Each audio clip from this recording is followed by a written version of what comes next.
Yo, yo, what's good? My name's StephenAllen, and today I'm gonna show you my Pro Tools template. Let go. Yeah.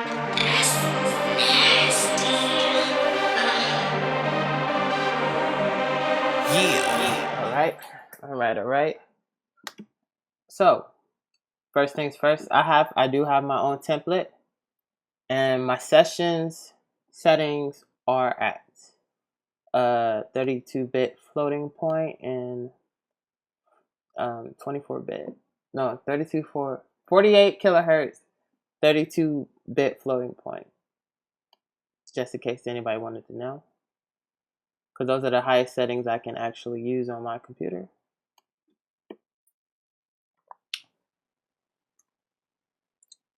All right, we are now in Pro Tools. I have the latest version of Pro Tools.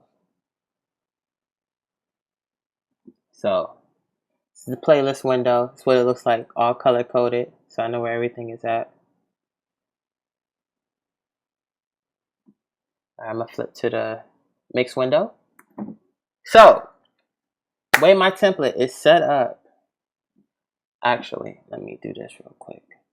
I do have instrument tracks with the track out tracks hidden, just in case I need to add to the beat.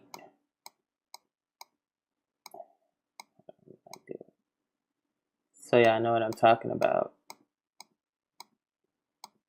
Because I also make beats in Pro Tools, so this is part of the workflow. And this is a good idea to be able to make beats in Pro Tools, because you never know the situation where you don't have time to track out something and import it in Pro Tools, or vice versa, whatever. Got to be able to use whatever. All right, so everything's on. All right, so I have a similar setup to my Logic Pro setup. So I got 24 instrument tracks. So they're color coded: 8 for drums, 8 for percussion, 8 for instruments, and then the corresponding audio tracks. So that MIDI wise, all you got to do in Pro Tools is go from the instrument tracks, the MIDI tracks, and just drag them down to audio tracks, and they turn into audio files. Real simple to track out in Pro Tools. Just make sure that consolidate the track before you do that, so that you don't have clicks and pops and problems. Then the next section that you'll see is my effects. So I have effect buses ready to go. Not really, but set up, sort of. They're all going to the mix bus. And same thing as my Logic session. I got a drum crush for my drum parallel compression and a rear bus. Gotta watch Andrew Shep's tutorial on his actual template, and he explains the rear bus, and that's where I got this from. So I got my effects going into my mix bus, and then I also got buses for my bass, my kick, which are in mono, and then my snare bus, tom bus, cymbals, percussion. So I got the kick and the rest of the drums going into this drum bus right here. And then I got the keys and the guitars going straight into my instrument bus with my drum bus. That way I can monitor the level. So that's pretty self-explanatory.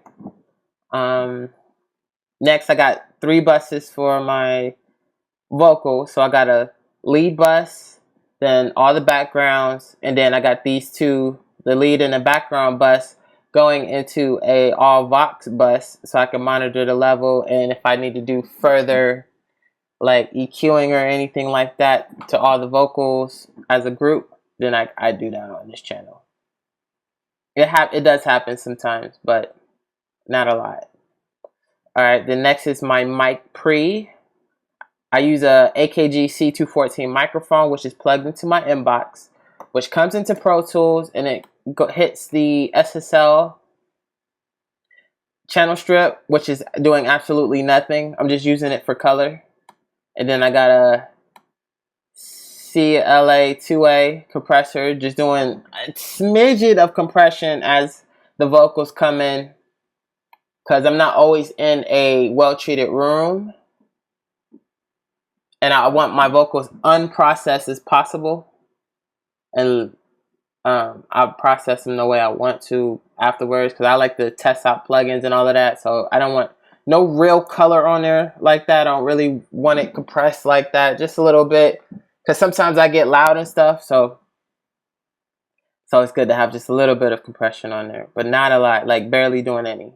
And then all my vocal tracks are mono, so I got a lot of tracks already loaded up for the hook, for the verse.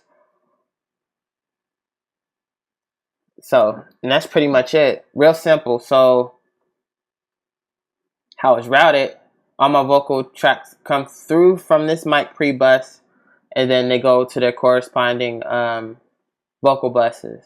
So, because the way I think about it, you should only hear the lead, and like the backgrounds are like non-existent. Basically, they're just a supporting cast, and that's how I mix as well. So I always mix to have it sound like you sung the track one time all the way through. That is the goal. And so that's why I highlight the lead, and then I highlight everything else as backgrounds. They're not important. Unless it's like obviously like a fill or something, then I'll switch them to the lead Vox bus so that they're audible enough. But for the most part, that's it. And I always use input monitoring in the headphones, and I always keep the click track running. Always keep the click track running. I train myself how to stay on a beat like that, and I do that to everybody I record that I have the pleasure of recording, because everybody can't rhyme on beat, and that's just a good. I have it low, so that's just a good check to make sure that you stay on beat, unless you want to be off beat. But me personally, I don't. There is such thing as a pocket. So that's pretty much it. If you have any questions, or if you want my template, I'll be more than happy to email it to you. Just hit me up, DM me, send me an email, and I'll give it right to you. But the template is pretty simple, straightforward. It's just to get ready to go. Because I don't know how many times and how many situations I've been like, had an artist like, oh, I like this beat. Hey, press record. And boom, luckily my template is set up that once the tracks are loaded in, I just hit record and go. Boom.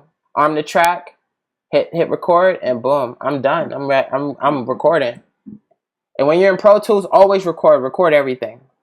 Just trust me on that one. Record everything, because you never know. You just never know. So, any questions, just let me know. All right, one life.